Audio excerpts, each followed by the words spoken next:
Today, we're going to be covering episode 4 of the Wheel of Time. We got so much stuff. First off, we got Logain. We gotta talk Logain. We finally get to see him in action in this episode. One thing that stands out is he doesn't physically move when he channels. He just stands there and channels. There's no motions, no nothing like the Aes Sedai do. I don't know if they're going to have that be a difference between men and women channelers, or if that's going to be a cultural difference. Like, Logain probably didn't have anyone teach him how to channel, but maybe the Aes Sedai are taught to channel and use their hands and stuff like that, so that's why they make these physical motions when they do it. There was a little bit of hinting at that in the books, I think. I like how they represented his madness as the two voices in his head, one male, one female. That was really interesting.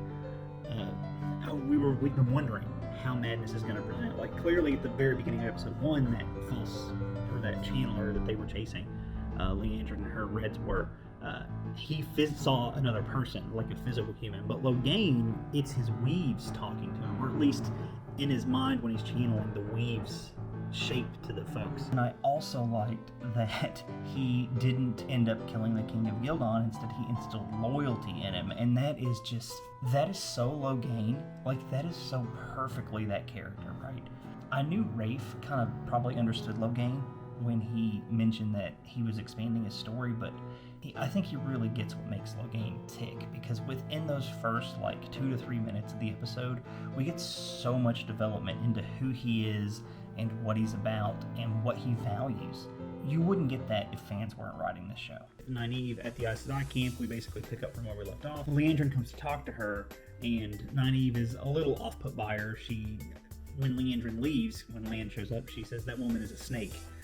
But to be fair, I think Nynaeve would say that about literally any Aes Sedai at this point. I liked the time Nynaeve's getting to spend with the Aes Sedai, actually. We already have her motivation set up in episode 1 for why she didn't like or trust Aes Sedai. I mean, obviously, no one really trusts Aes Sedai.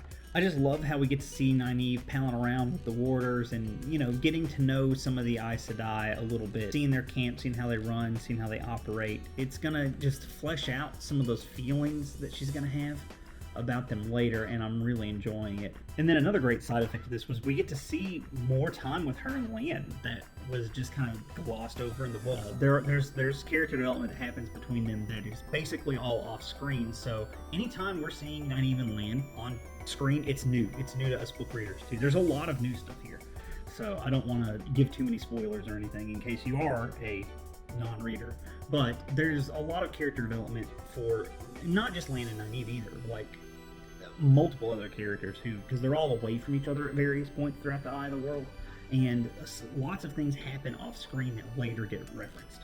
So it's just nice to actually be able to see some of these moments as they happen. Moving on to Random Parent, as I stated earlier, their stuff is mostly ripped right from the books, but seeing it on screen and seeing these actors portray these characters and deliver these lines in specific ways, the entire interaction read differently to me in the books, and so it felt different in the show.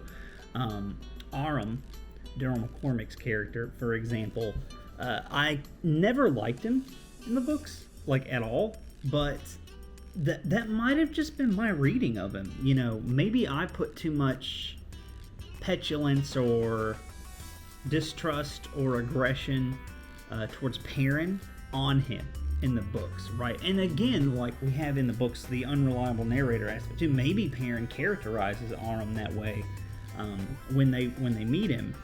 But yeah, I mean, there's definitely, with the books, you have so many facets of how the characters are built in your head. Like, you've got author's voice, you've got your voice / intent, then you've got the character's specific POV and their feelings, which is written in the author's voice, but clearly they will write them in character. Okay, so I know I'd stated earlier that I felt the Tinker section was basically wholesale lifted from the books, but that's not entirely true.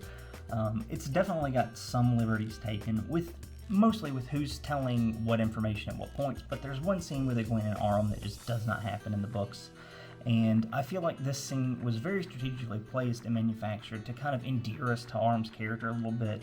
He's not someone in the Eye of the World that you, at least I know I explained this in the video a little bit, he's not someone you really feel close to. At the end of the whole ordeal. It's been nice to kind of get to re-know these characters, like get to know them again through a new lens, right? And I think that's one thing the show has to do as well, is I never really thought about this, but they have to separate character voice and point of view and author voice from the scenes we're going to get and give us a new version of the events, filtered in such a way that it's more objective. Obviously, there's always going to be a level of subjectivity to it, but what we're seeing on the screen is not inside anyone's head. We're essentially an all-knowing outside observer, right? So we could feasibly know everything about what's happening if we just go Google it, for example, and we will by the end of the show. So it's interesting that some of the choices they've made, and I never had to think about, like, I never thought about this stuff when they were getting ready to write the show. I'm sure some folks who are way more into, like, TV production and maybe even, like, in the industry who are fans definitely thought about these things, but it was nothing that ever occurred to me. It just lends itself to such a fantastic new version of the story. Going ahead and getting back to Matt and Rand and Tom, the whole segment at the Grenwell farm was just pretty good. We didn't get a lot of time with them there, obviously, like they probably had the smallest amount of screen time in the whole episode compared to the other events going on. It was awesome that we got to see this portion of the books, which this was actually in the books, but it was just Matt and Rand. I was expecting weird behavior from Matt since he picked up the dagger, but not necessarily like physical sickness, although we can see that Mashadar is actually physically crawling out of his mouth at various points in the show because he has the dagger. So that's pretty crazy. Like, I had no idea. I have some theories on what's happening here, but I'll try to make a video on that a little bit later. But yeah, that was just totally shocking and not how I thought they would present the dagger sickness in Matt, because it does make him unwell in the books. And I did not know that this is what they were going to do. It was quite... I mean, they're really leaning into some of these horror elements that exist in the books, especially in Eye of the World. Eye of the World is like half a horror novel, half fantasy. The whole Mashadar coming out of Matt's mouth thing was crazy. I like that Matt actually got up and went into the house and was basically staring at the mirror draw, the fade, the whole time. In the Greenwell's house, however, I do notice that Matt's dagger has absolutely zero blood on it, and I think that's very indicative that this was all done by the Fade and not by Matt at all. Because really, Matt wouldn't need the dagger so much. I feel like when he's in kill mode, it's more like Mashadar would just emanate from him rather than he would stab people. Like, stabbing people seems like it would be like a last line of defense in this scenario.